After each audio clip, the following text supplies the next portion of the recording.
Welcome, friends, to our Wednesday meditation and talk.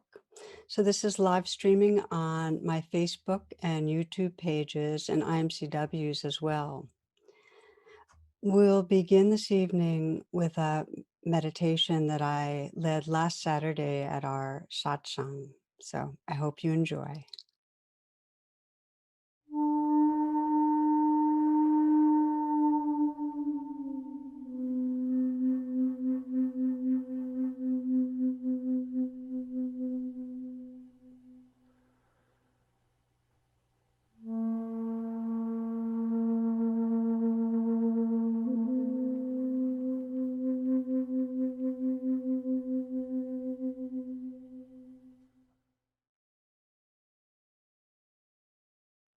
Finding a way of being that brings a sense of safety, of groundedness. You're present and at ease. I often like imagining myself as a tree. Is that the rootedness in the earth? And you might feel that, sense the weight, pressure where you're contacting the floor, and sense the earth beneath and around you. You might sense the hug of gravity that gives that sense of belonging. And also sense the sky, the space around you. And that there's really room for what arises, for our laughter, for our tears, for it all. And you might sense behind you whatever brings up the experience of being supported. For some, sense of the ancestors, others, those living that we feel trust and love with, for some, spiritual figures, part of the natural world.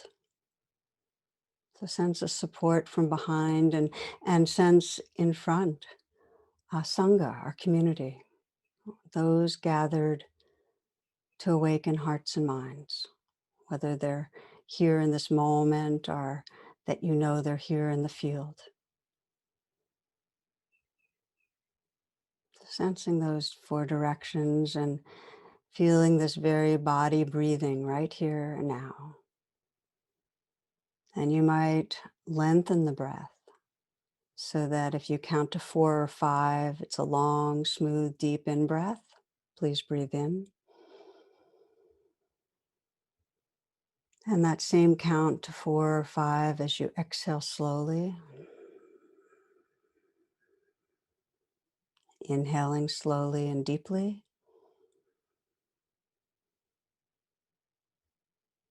Matching the length of the breath with the exhale. Paying close attention as you inhale deeply, filling the chest and lungs, opening to receive. And that slow out breath, feeling the release of the air through the nostrils, letting go, letting go. One more time, inhaling deeply.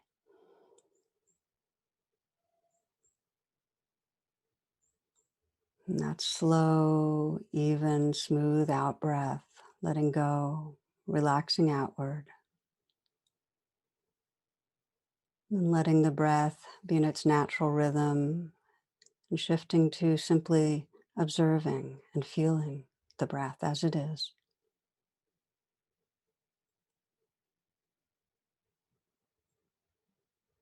Notice the quality of presence that's here, just from a few moments of intentional attention.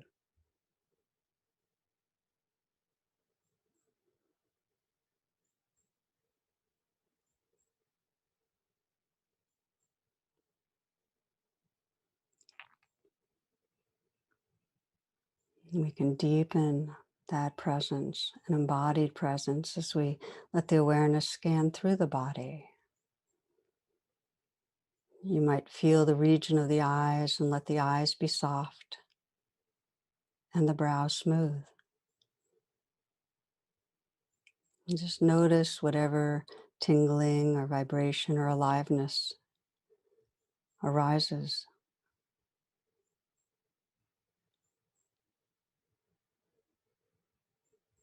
And feeling all the micro muscles around the eyes and through the face softening. And you might let there be just a slight smile at the mouth.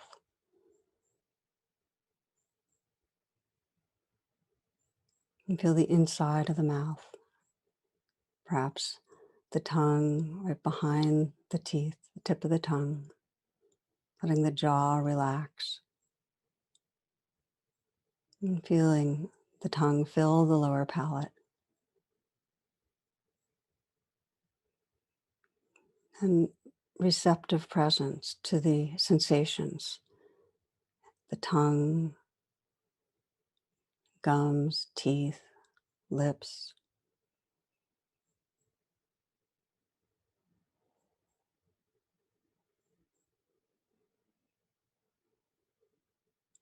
Again, feeling the whole face relaxing, scalp and skull receptive to the tingling or sensations there.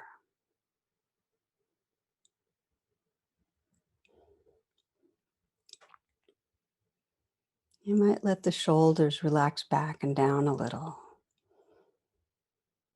And then gently bring the awareness inside the shoulders. Notice the experience. If there's tightness or tension, sense it might float in awareness and perhaps soften some.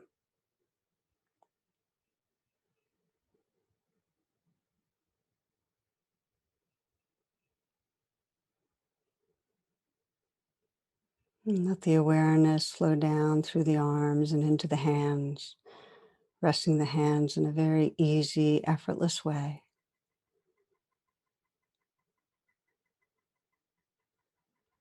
And then fill the hands with your awareness so you can feel the aliveness there.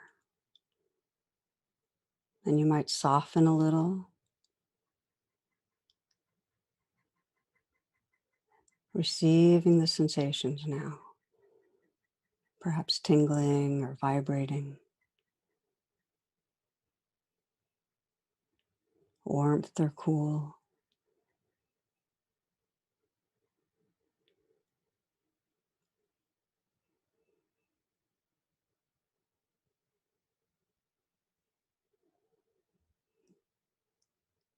Let the chest be open and bring the awareness to fill the chest cavity, feeling the movement of the breath and feeling from the inside out the area of the heart. Again, receiving the aliveness there.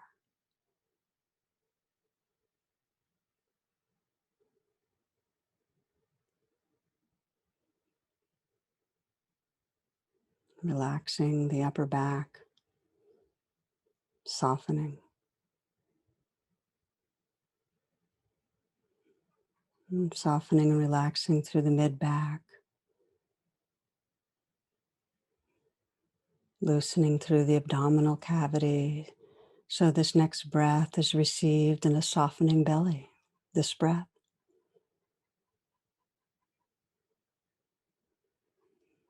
And now this one. Noticing if you keep the belly soft, how much you can feel from the inside out.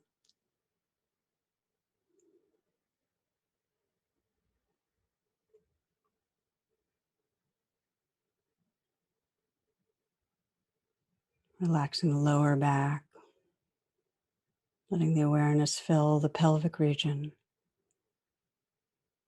receptive and awake.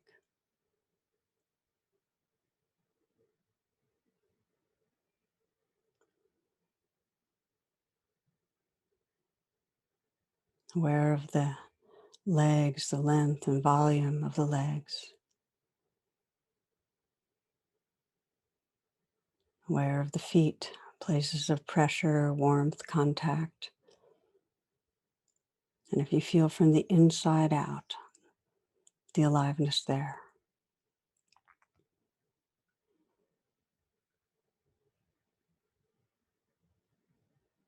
And you might again imagine and sense this whole earth body and the energy of the earth flowing up through the feet, up through the body, through the spine, through the whole torso, filling you with aliveness.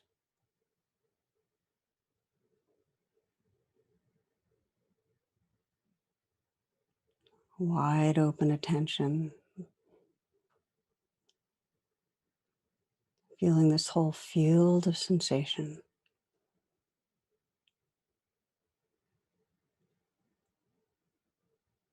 Let everything be just as it is, not stopping anything.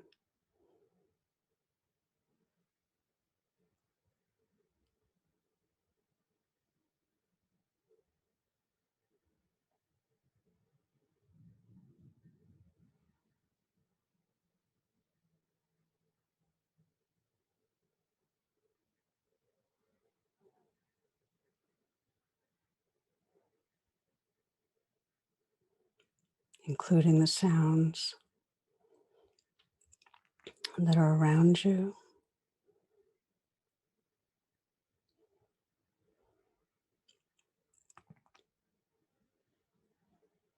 So you're resting in the awareness that's listening to and feeling the changing flow of experience.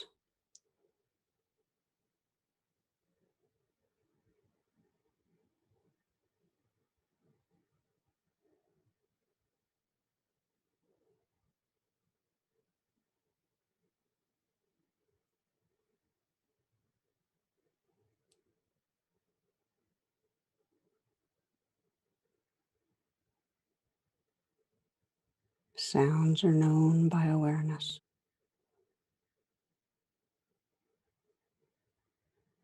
Sensations are felt by awareness.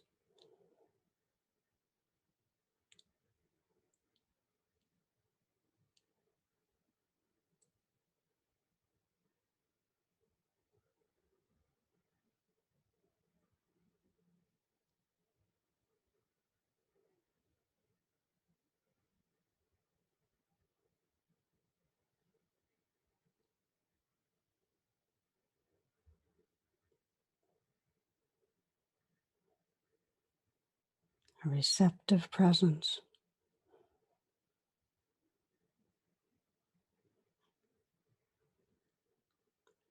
And when there's a noticing that the mind has drifted from this living reality into a virtual reality, into thoughts, gently come back to your senses, listening again to the sounds that are actually right here.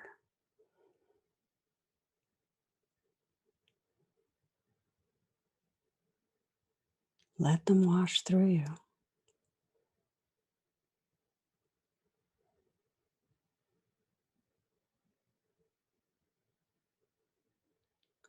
Listening to and feeling the aliveness through the body.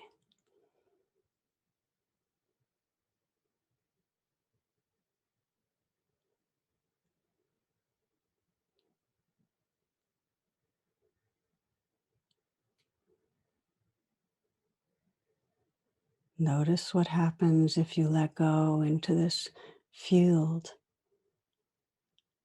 of sound and sensation, letting go into full aliveness.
Tension is a tensing against what's here, against presence.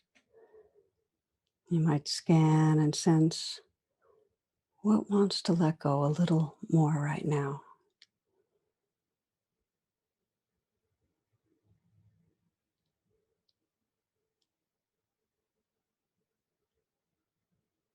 Exploring what it means to let go into the aliveness that's here.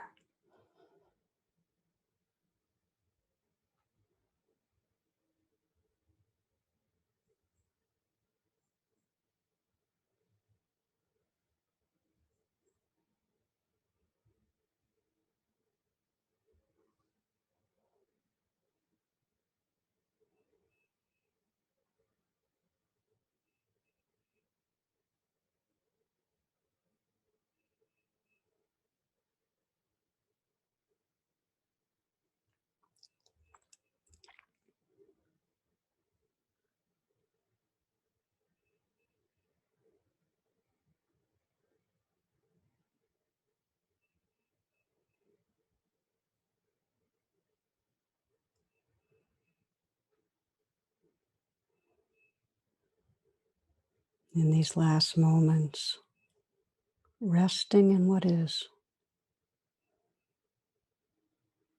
resting your heart in presence.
So this is a good time if you'd like to stand or stretch, listening to your body, doing whatever serves.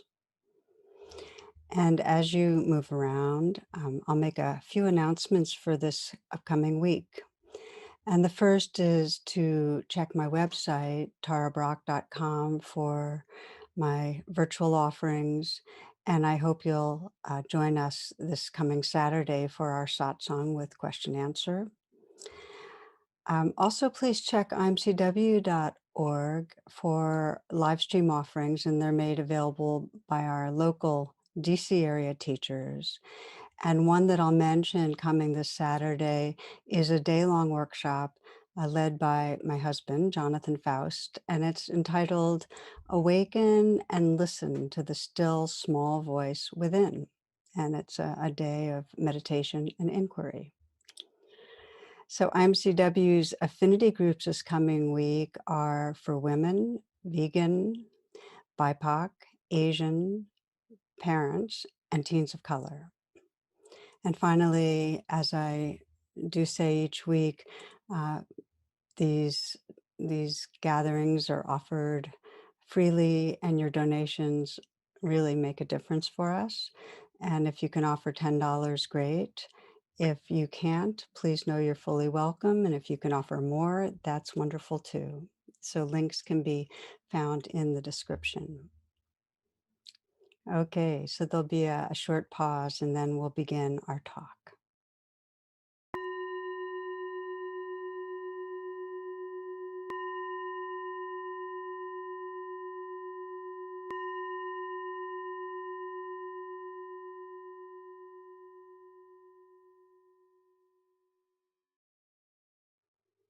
Welcome and namaste, my friends.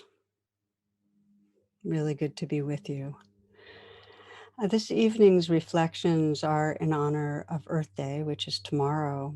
And I thought I'd start with a favorite story. This is a story about Mullah Nasruddin, who's a Sufi wise man and also somewhat of a jokester. And in this story, he's resting under the shade of a tall, luscious walnut tree. And as he's daydreaming, he notices these huge pumpkins that are growing on delicate vines snaking across the ground. And then he looks up and he squints and he sees these tiny little walnuts growing on these magnificent trees. And he says, "How strange Mother Nature is." And he's thinking to make plump pumpkins grow on these spiny little vines while these little walnuts have their own impressive tree. And just then a walnut fell from above and it landed with a tuck, on Mullah Nasruddin's head. And he rubs his sore head and picks up the fallen walnut and he looks high up toward the branches of the tree. And then he looks over, thankfully, at the swollen pumpkins growing safely on the ground. And he says, "Oh, Mother Nature, you are wise." And I love this because, as we know, there are just so many learnings and insights being in the natural world, as well as healing. There's a growing scientific field called ecotherapy. Some are familiar.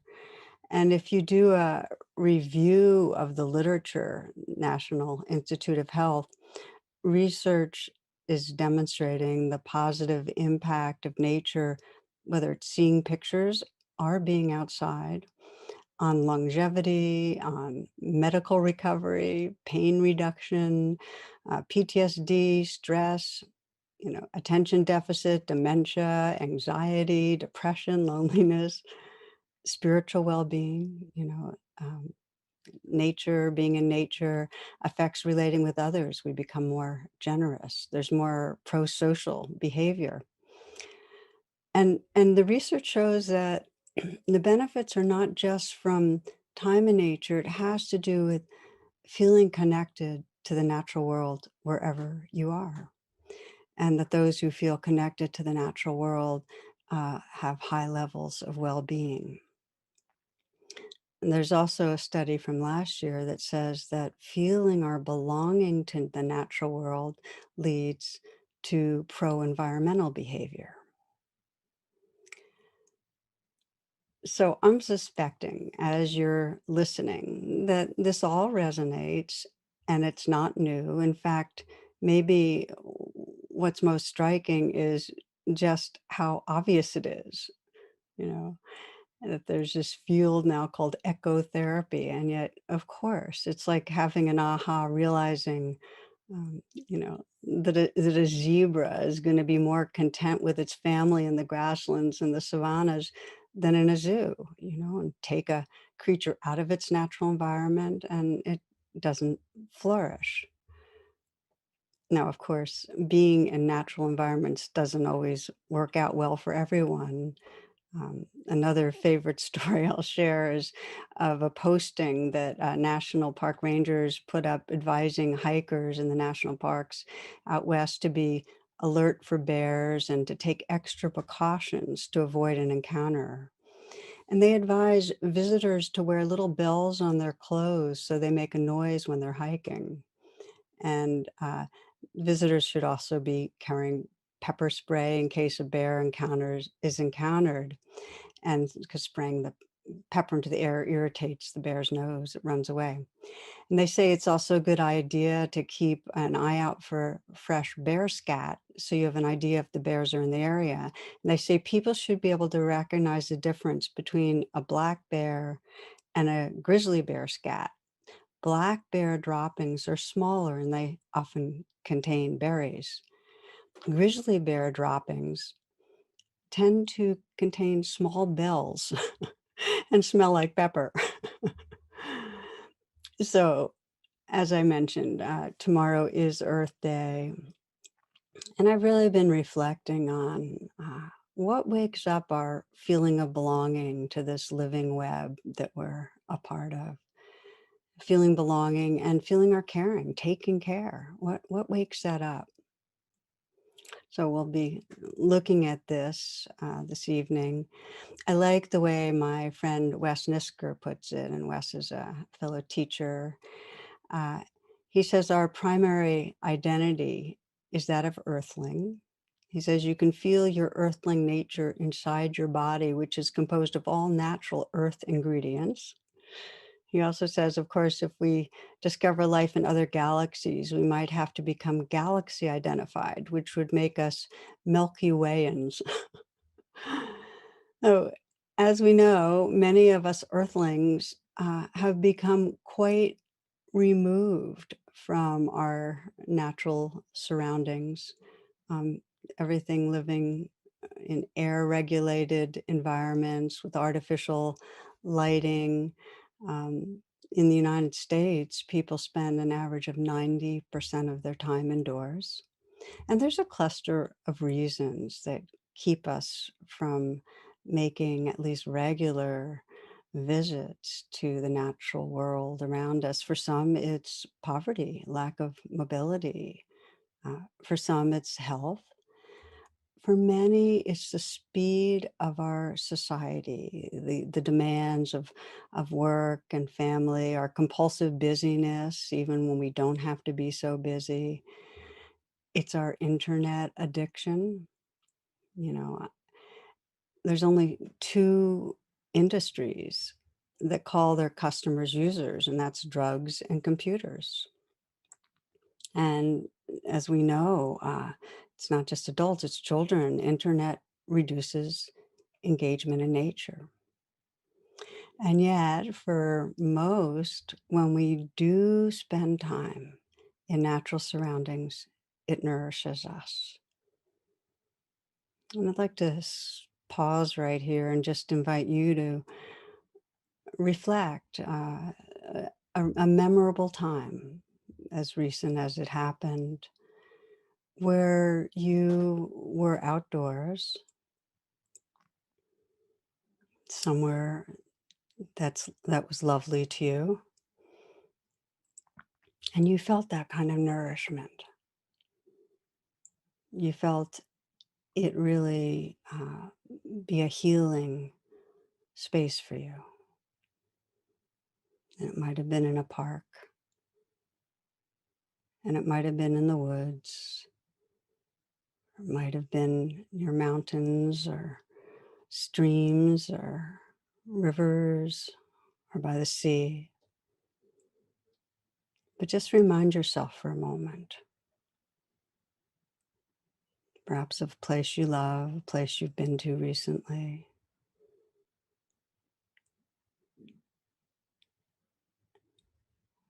And sense for yourself what was really going on internally that allowed you to shift, to feel some healing. What actually happens when you're in natural surroundings?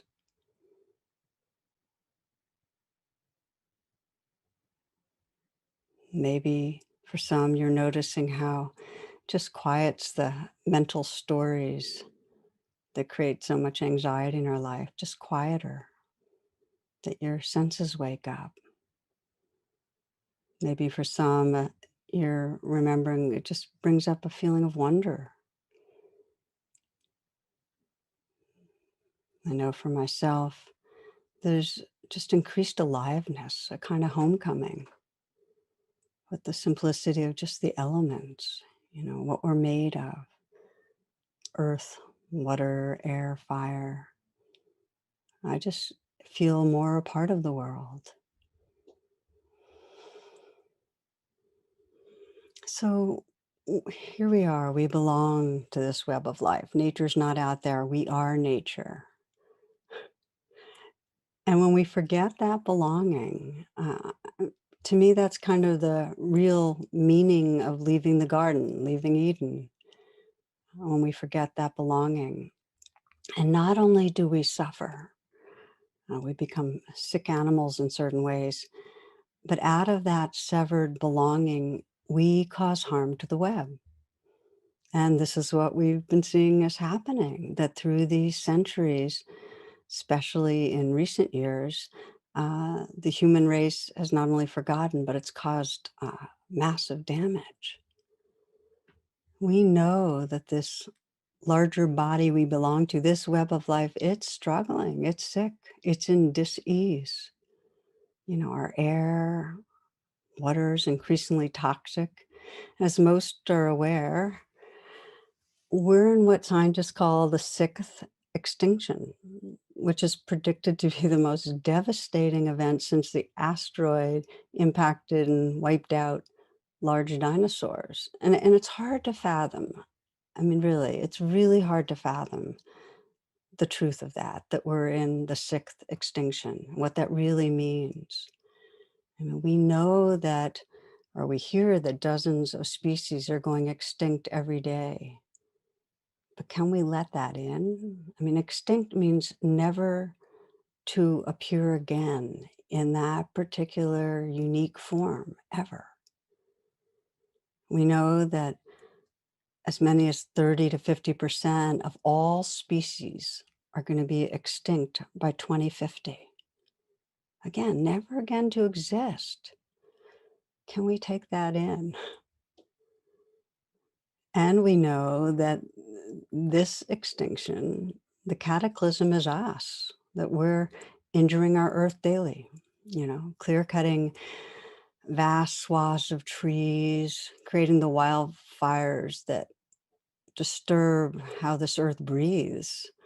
You know, mining, overfishing, our toxic runoff is destroying coral reefs, and our great addiction to fossil fuels, which is the primary focus many people put their attention to, creating the greenhouse gases that warm the earth and change the climate in catastrophic ways, especially for vulnerable populations.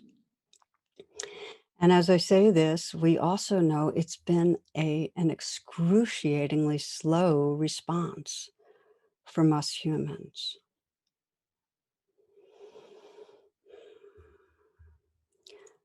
There's a short verse from Rumi that's so powerful. Sit, be still, and listen, for you are drunk and we are at the edge of the roof. Isn't that amazing? Sit, be still, and listen, for you are drunk and we are at the edge of the roof. It just captures our collective predicament. We're drunk, we're at the edge of the roof. Our larger body, this precious earth, is in such terrible trouble. So we can see our predicament in one of the legends of the Holy Grail. Some of you are familiar. I'll remind you, this is of Parsifal. He's a young knight on a quest, and he wanders into a parched and devastated land where nothing grows. When he arrives at the capital of this wasteland, he finds the townspeople are behaving as if everything's normal. They're not wondering, you know, what horror has befallen us or what can we do? Actually, they're rather dull and mechanical, as if under a spell. So Parsifal's invited into the castle where, to his surprise, he discovers the king's lying in bed and he's pale and he's dying. And like the land around him, the monarch's life is waning. So Parsifal's full of questions, but because he's been told by an older knight that asking questions is improper for one of his stature, he keeps quiet. Next morning, he leaves the castle to continue on his journey, but he hasn't gone far before he meets the wise sorceress Kundry on the road. And when she hears he hasn't asked the king about himself, she goes into a rage. How could he be so callous? He could have saved the king and the kingdom and himself by doing so. So, taking her words to heart, Parsifal returns to the wasteland, goes straight to the castle. Without even breaking his stride, he walks right up to where the king is lying on the couch. He kneels there and so gently asks, "Oh, my lord, what aileth thee?" At that moment, the color comes back into the king's cheeks, and he stands up fully healed.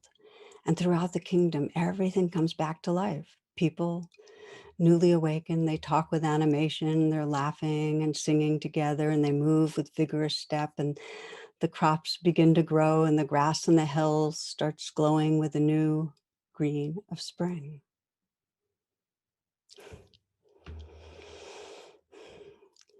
To me, it's a really poignant legend, with the townspeople living life as usual while all around the land is parched and devastated. And what's needed is the wise urgency of Kundri, which is really the feminine principle that just cares, wants life to live. And the message is so clear that if enough of us remember our belonging, remember our caring, we will try to save our collective life. It helps to see the two universal forces that continue to fuel trance, to block our caring. And they both are expressions of the pain of separation, the fear that comes with separation when we've left the garden. And one of the forces is grasping, that's unending, insatiable greed. And the other is aggression, domination, violence. So we see this in our personal lives, and this is very much a part of the Buddhist teachings that grasping arises, and causes suffering. And it arises because our basic needs for feeling belonging aren't met. If we don't feel loved or seen, if there's not that kind of secure bonding with our world, if our needs aren't met, then we go for substitutes. We're just trying to feel better. And our substitutes take the form of, grasping after power, control, or more achievements, more recognition, possessions, money. We're trying to fill a hole of need. And of course, like drinking salt water when we're thirsty, it can't work. Another short story of a woman sitting at a window seat on a plane, and a man sitting next to her in the center aisle, and she sneezes and takes out a tissue and wipes her nose and then visibly shudders for about 10 to 15 seconds. Man's kind of curious but goes back to his reading. A few minutes later, it happens again. She sneezes, takes out her tissue, wipes her nose, and then shudders violently. Assuming the woman might have a cold, the man's just really curious because what about the shuddering? So a few more minutes pass, she does it again. And this time he can't restrain his curiosity. So he turns to her and says, I can't help but notice you sneezed 3 times and wiped your nose and then shuddered violently. Are you okay? And she says, oh, I'm so sorry if I disturbed you. I have a rare medical condition. Whenever I sneeze, I have an orgasm. So the man's more a bit embarrassed, but he's still curious. And he said, I've never heard of that condition before. Are you taking anything for it? And the woman nods. She says, yes, pepper. We know that our addictions keep getting primed. In other words, the more eat the sugar, or the more you gamble, or the more you go after sex in the way that she is, or the more that you buy things, the more it just feeds the need. You get a hit, it doesn't really work, and then you need another. It's like many are familiar with the story about Rockefeller when he's asked how much money is enough money. His reply was, just a little bit more. It's never enough. When we're disconnected from the garden, when we don't feel a sense of that fundamental belonging, we humans have this fear-based restlessness. It makes us insatiable. The sense that there's something more. It's not enough. I'm going to miss out. I need something. And you can see it through the centuries, the drive for more land, more conquest, more productivity, more growth.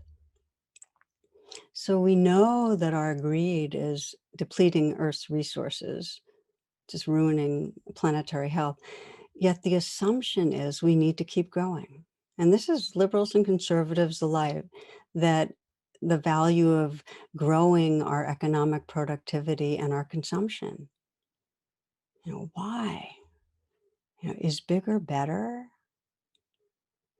To keep growing, we need to keep fueling that need. That's there we got the billions of dollars of advertisement of never enough. So this is the first way. When we've left the garden, we get caught in the delusion and the energy of wanting, greed, something's missing.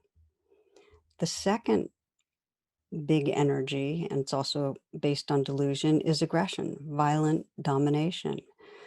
And this happens too when we leave the garden, when we don't feel connected, that the other becomes an object, something to control, to dominate, to aggress against. This is from Genesis. And God blessed them. God said unto them, be fruitful and multiply and replenish the earth and subdue it and have dominion over the fish of the sea and over the fowl of the air and over every living thing that moveth upon the earth. Subdue it. So Homo sapiens emerged to consider the earth, those and other people of difference and non-human animals as other, and that it's okay to aggress against them.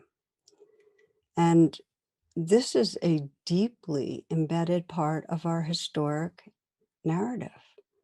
It's often referred to as manifest destiny. And the first formal evidence was papal decrees in the 13th and 14th century that basically said, that gave us the entitlement to vanquish and destroy that which was indigenous. And I say us because it assumes the rights of settlers, typically white Europeans. So this is my identity. It assumes the rights of settlers to take wealth to make more for the empire. So humans spread around the globe, decimating indigenous populations, driving most large mammals to extinction, and decimating the land.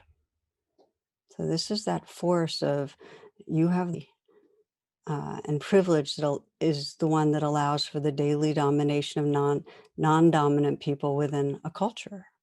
In other words, you can't separate the violations of a racial caste system from the violations of indigenous people and the earth. And the same delusion, means that to satisfy human appetites, we cause inconceivable suffering to billions of animals each year, through our industrial farming. And it's also a huge contribution to global warming. So this is the second great force, aggression, violent domination, from whether it's the papal declarations to our individual psyches to current global business. I mean, there's an ongoing attitude towards the natural world. It's a utilitarian relationship, anthropocentric attitude that it's ours for the taking. The earth is an object. We can do what we want.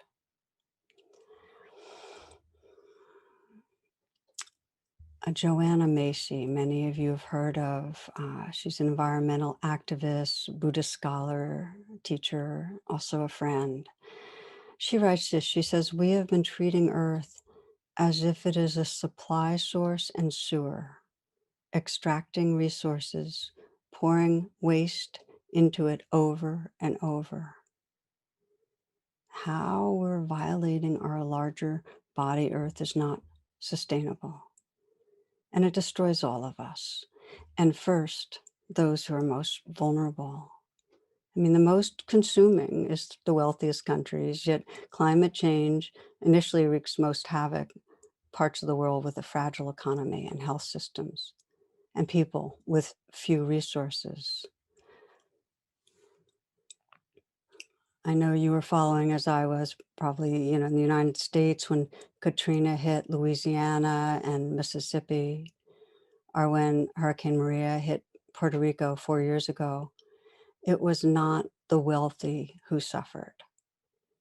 Those who were killed, those who had to evacuate, those who lost homes, struggle with disease. And it's taken years trying to rebuild. It's the most vulnerable. So we're waking up slowly. We know we're on the edge of the roof. We're waking up slowly. And about 60% in the United States are taking seriously our self-made predicament. And that leaves a powerful minority who either feel this is a conspiracy or due to economic self-interest, block a response. But it's not that hard to see why for all of us it's been so slow. We primarily care about what affects our personal lives.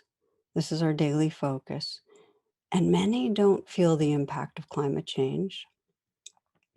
Often it's an abstraction, or it doesn't seem related to immediate problems we might be concerned about or struggle with or see close in, whether it's poverty or racism or authoritarianism, the threats to democracy, although it's entirely related.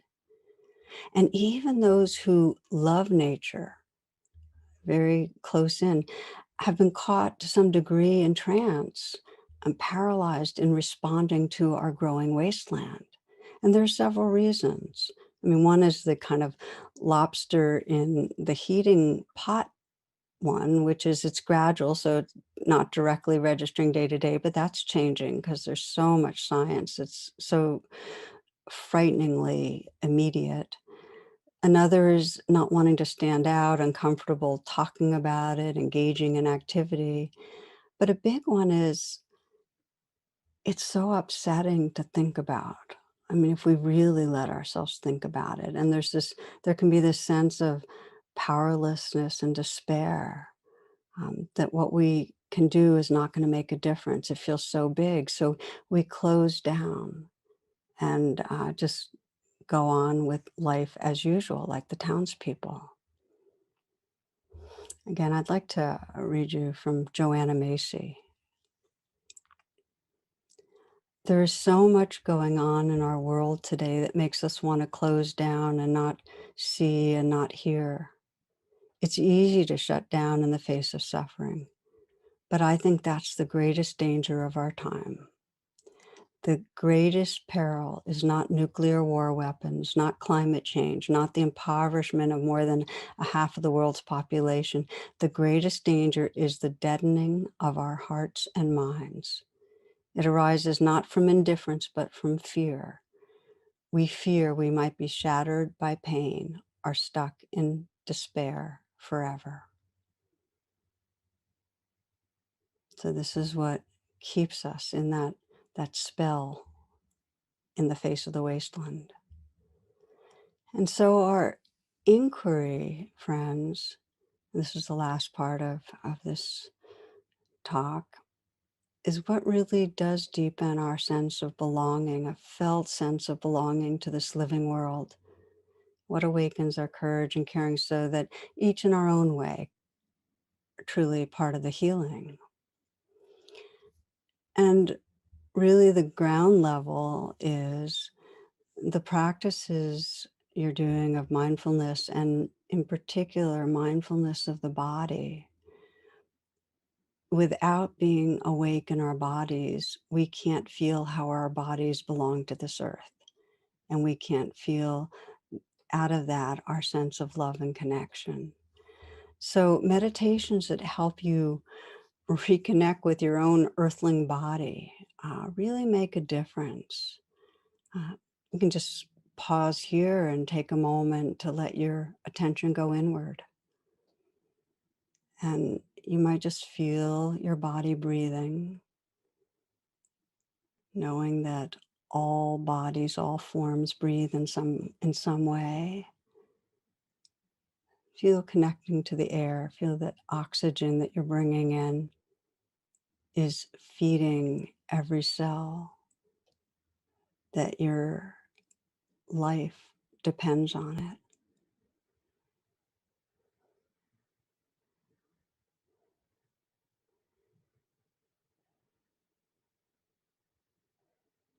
You might feel the warmth in your body.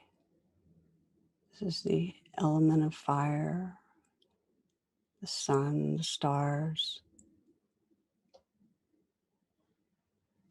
You might feel the weight or density of your body where there's some solidness and sense gravity, that earthiness, the hug of gravity.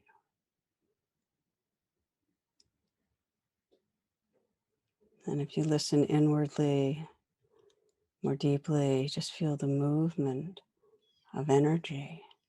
There's a kind of fluidity.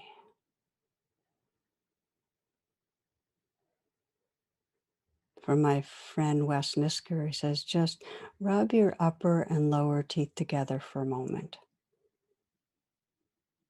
Feel the hardness of your bones.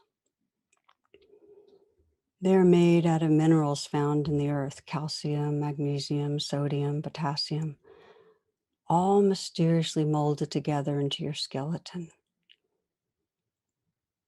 Can you feel that you are a piece of earth, walking on earth? It is as though we are earth sprouts and somehow gained a lot of mobility.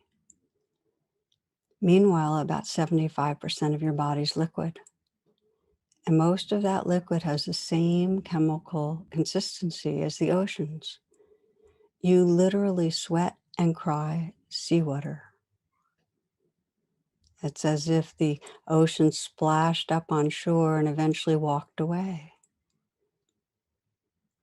When you think about it, where else could our bodies have come from but the earth and its seas? You are certified organic.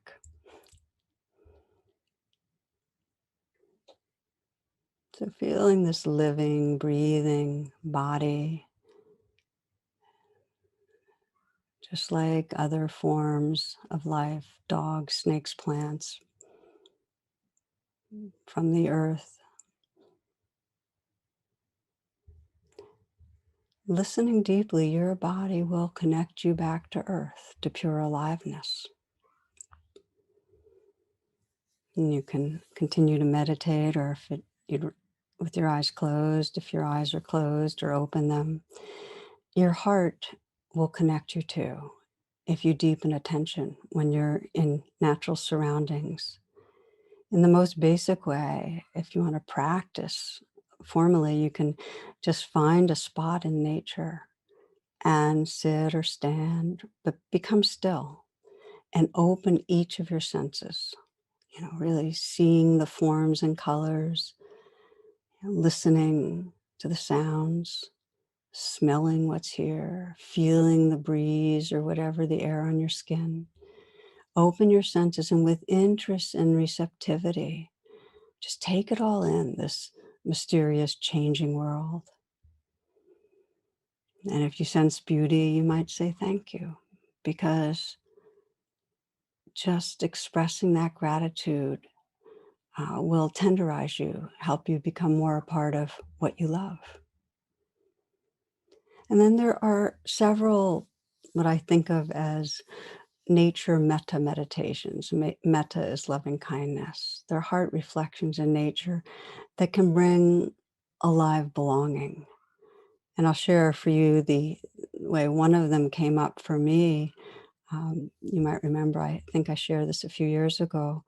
I was walking by the river. I live right by the Potomac River, and I heard the sound of guns, and I realized immediately it was hunters shooting at geese. And I just started crying because I spent a lot of time watching the geese and the ducks and watch their babies in the spring. And, you know, these beings are real to me. They feel. And then I thought to myself, wow, they're my friends. And I started reflecting on the sense of kinship with so much of the natural world. My dog, Katie, was trotting there by my side. And I said, and we're friends. You're my friend. And two cardinals flitting in the bushes. And I said, and you're my friends. And then the great sycamores that hang over the Potomac, you too are my friends. So along with that wash of sorrow, I was just feeling this belonging to a world of living beings subjectively aware feeling beings. And the more I open to that, this sense of the shared sentience, I had this realization, it was just with such gladness, I am never alone. I might feel alone, but when I remember this, I'm not in any way separate. Just knowing we are friends created these threads of sacred connection. I was back in the garden, and much peace. So it's continued, and often now I'll see a tree or a plant, and I'll either say we are friends, or I'll say thank you, just for your being, or I'll send love and just feel it loving me back. But really, what I'm feeling is just this field of loving, of connection. And inside, I have a tree you can see over there. It's a false Aurelia, and I've had it for years, and when I care for it, when I'm giving it water or just reflecting on it, I can feel my caring, and I feel like we're in relationship. And I'll often widen it, as I mentioned, squirrels or the foxes and other humans. We are friends. Or send love and feel, in doing so, just feel that connection spontaneously arise. So it might sound like anthropomorphizing, and and conceptually it is, but on some level, all parts of this universe are connected. We know that. All parts, everything influences everything. Everything's in relationship. And if we can enter into that, and whatever reflections help us enter into that, tasting that relatedness with tenderness, for me, draws me into this wordless truth of belonging. So here's the thing. We earthlings have such deep conditioning to feel separate, this delusion of separation, this delusion that we're in some way separate and more important than other living parts of the web. Yet the freedom and the joy in realizing belonging, that every life form is intrinsically sacred, um, it brings such happiness and open-heartedness. And it takes intention to wake up out of the separateness. So I invite you to experiment, because there's such a great gift in that sense that you can never really be alone. So I want to name that many have no access, or it's hard to get to more natural, more wild natural areas, but that's okay. You can find this precious living world in all places, and the trees on urban streets, and the grass and the bushes, and the changing sky, a plant in your home space.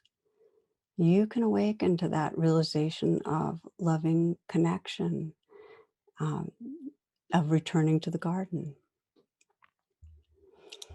Here's a poem. It's called Testimony. It was written by Rebecca Baggett, and she wrote it for her daughters. I want to tell you that the world is still beautiful. I tell you that despite children raped on city streets, shot down in schoolrooms, despite the slow poison seeping from old and hidden sins into our air, soil, water, despite the thinning film that encloses our aching world, despite my own terror and despair, I want you to know that spring is no small thing, that the tender grasses curling like a baby's fine hairs around your fingers are a recurring miracle. I want to tell you that the river rocks shine like God, that the crisp voices of the orange and gold October leaves are laughing at death. I want to remind you to look beneath the grass, to note the fragile hieroglyphs of ant, snail, beetle. I want you to understand that you are no more and no less necessary than the brown recluse, the ruby-throated hummingbird, the humpback whale. I want to say, like Neruda, that I am waiting for a great and common tenderness, that I still believe we are capable of attention, that anyone who notices the world must want to save it.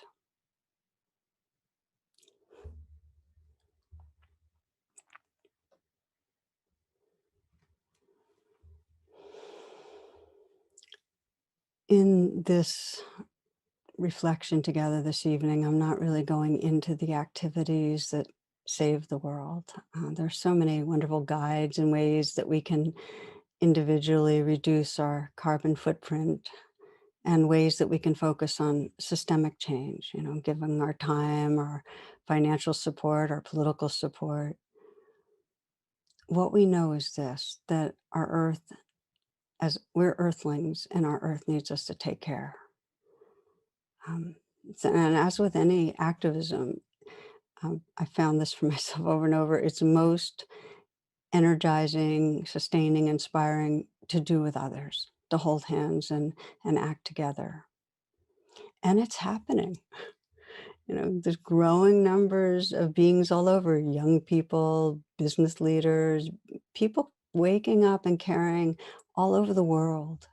I love this from Paul Hawkins, who's an environmental activist, author, and he shared this in a commencement address. When asked if I am pessimistic or optimistic about the future, my answer is always the same. If you look at the science about what is happening on Earth and aren't pessimistic, you don't understand data. But if you meet the people who are working to restore this Earth and you aren't optimistic, you haven't got a pulse. What I see everywhere in the world are ordinary people willing to confront despair, power, and incalculable odds in order to restore some semblance of grace, justice, and beauty to this world. The poet Adrian Reich writes, "So much has been destroyed. I have cast my lot with those who, age after age, perversely, with no extraordinary power, reconstitute the world." So ultimately, the decision to save our environment, to reconstitute our world, has to come from the human heart. It's like, first of all, we need to care enough to face how our precious earth is becoming a wasteland and respond. And it won't work if we consider the earth, this living web, as something separate we're trying to fix. Just the way we would bandage our own bleeding leg, we act because we are this earth in human form. Our consciousness is the consciousness of the earth. And this is our collective belonging.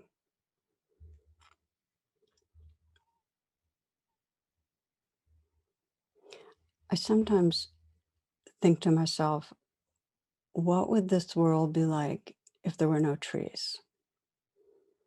Or if there were no birds?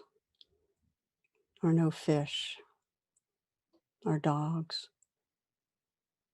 And when I reflect on that, there's a grief beyond words. I mean, it's so clear that these sentient beings are part of what we are. Yet, if we're willing to pause and really imagine, you can do this, imagine this, within these next 50 years, life without the species that are endangered or going extinct. The Bornean orangutan, gorillas, rhinos, sea turtles, the North American right whale, the Asian elephant, the Amur leopard, and more. We need to let that in, along with the very real suffering of so many today due to climate change in these recent years. You can just see those living with the drought in Kenya that's left millions on the brink of famine, typhoons in the Philippines, the rains, the heat waves, the earthquakes in Japan, animals killed in the wildfires in Australia and Brazil, the forced migrations from the Pacific Islands that are going underwater the suffering in sub-Saharan Africa due to heat. It's happening. And we can cast our lot with those who dedicate to healing. So let's close with a sit. Invite you to come into presence, into heart, letting the attention go inward. And again, to remind yourself of what you love in this living world, of what most stands out. It might be a certain landscape.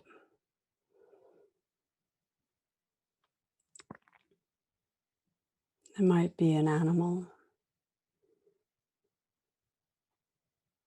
plant,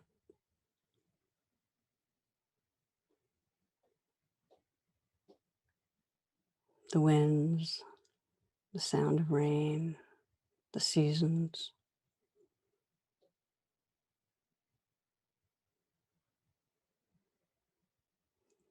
Your fellow beings that are human.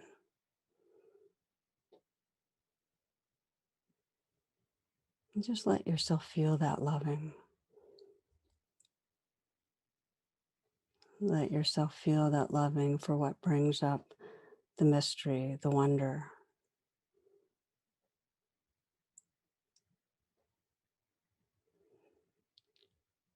And you might, if it feels right, just say thank you. Just mentally whisper thank you. Because there's a certain grace to it all.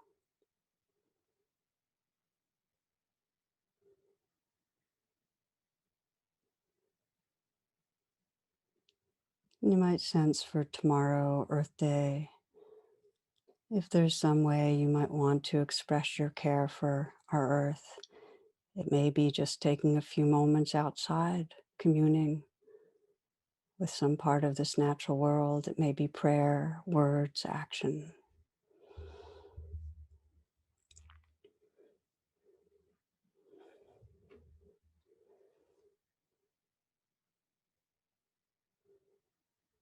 I want to say, like Neruda, that I am waiting for a great and common tenderness, that I still believe we are capable of attention, that anyone who notices the world must want to save it.